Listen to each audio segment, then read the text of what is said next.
J'ai vu la police charger des grévistes, je l'ai vu aussi charger des chômeurs. J'ai vu la richesse de certaines contrées et l'incroyable pauvreté de certaines autres. Et bien, durant toutes ces années, je n'ai jamais cessé de penser à l'Europe. Monsieur Chalamand, lui, a passé une partie de sa vie dans une banque, à y penser aussi. Nous ne parlons forcément pas de la même Europe. Nous penserons d'abord à la France. Vous n'avez pas le monopole de l'Europe que j'y pense aussi. Tout le monde parle de l'Europe. Mais c'est sur la manière de faire cette Europe que l'on ne s'entend plus. C'est sur les principes essentiels que l'on s'entend. Pourquoi croyez-vous, messieurs, que l'on demande au gouvernement de retirer son projet d'union douanière? Parce qu'il constitue une atteinte à la souveraineté nationale? Non, pas du tout. Simplement parce qu'un autre projet est prêt. C'est faux. Un projet qui vous sera présenté par le prochain gouvernement. Monsieur le Président, je demande la permission de vous interrompre. Oh non! Et ce projet, je peux d'avance vous en dénoncer le principe. La constitution de trusts horizontaux et verticaux et de groupes de pression qui maintiendront sous leur contrôle non seulement les produits du travail, mais les travailleurs eux-mêmes. On ne vous demandera plus, messieurs, de soutenir un ministère, mais d'appuyer un gigantesque conseil d'administration. Personnellement, je trouve cette mission sujette à caution et le profit dérisoire. Sauf évidemment pour quelques affairistes en quête de fortune et quelques missionnaires en mal de conversion. Or, je comprends très bien que le passif de ces entreprises n'effraie pas une assemblée où les partis ne sont plus que des syndicats d'intérêt. J'ai parlé tout à l'heure de syndicats d'intérêt. Voulez-vous, messieurs, que je fasse l'appel de cette assemblée? Nous allons même le faire par ordre alphabétique.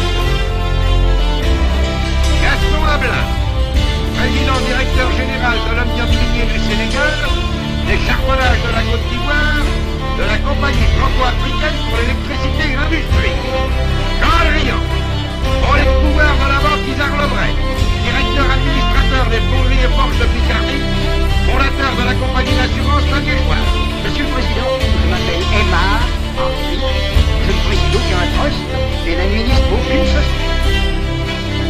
En effet, Maître Aymar est avocat conseil de l'Anglo-Française des pétroles, il ne touche pas de dividendes. Il perçoit des honoraires. Aucune infamie. Simplement une légère contradiction dans les termes. Enfin, puisqu'elle ne vous apparaît pas.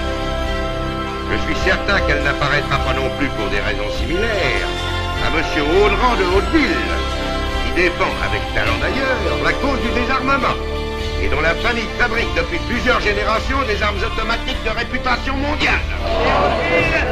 Les Hautes-Villes n'ont pas de leçon à recevoir, monsieur Beaufort. Ils pourraient par contre vous en donner. J'en suis certain. Venant de gens qui allient la vocation de pacifiste au métier d'armurier, j'aurais en effet beaucoup de choses à apprendre. Y a-t-il une France? Y a-t-il une Allemagne? Y a-t-il une Italie? Y a-t-il une Hollande? Y a-t-il une Belgique? Y a-t-il une Luxembourg qui soit prêt à faire sur une question importante pour eux, au point de vue national et au point de vue international, ce qui leur paraîtrait mauvais parce que ça leur serait commandé par d'autres. Est-ce que le peuple français, le peuple allemand, le peuple italien, le peuple hollandais, le peuple belge, le peuple luxembourgeois sont prêts à se soumettre à des lois que voteraient des députés étrangers, dès lors que ces lois iraient à l'encontre de leur volonté profonde? Ce n'est pas vrai. Il n'y a pas moyen, à l'heure qu'il est, de faire en sorte qu'une majorité puisse contraindre une majorité étrangère, puisse contraindre des nations récalcitrantes.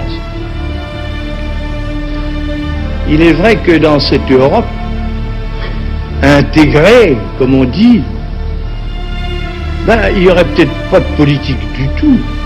Ça simplifierait beaucoup les choses.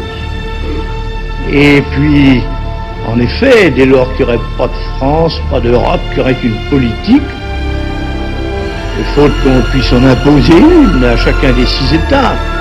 On s'abstiendrait d'en faire. Mais alors, peut-être tout ce monde se mettrait à la suite de quelqu'un du dehors et qui lui en aurait une.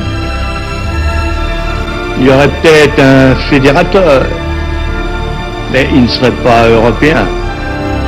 Et ce ne serait pas l'Europe intégrée. Ce serait tout autre chose, de beaucoup plus large et de beaucoup plus étendu, avec, je le répète, un fédérateur.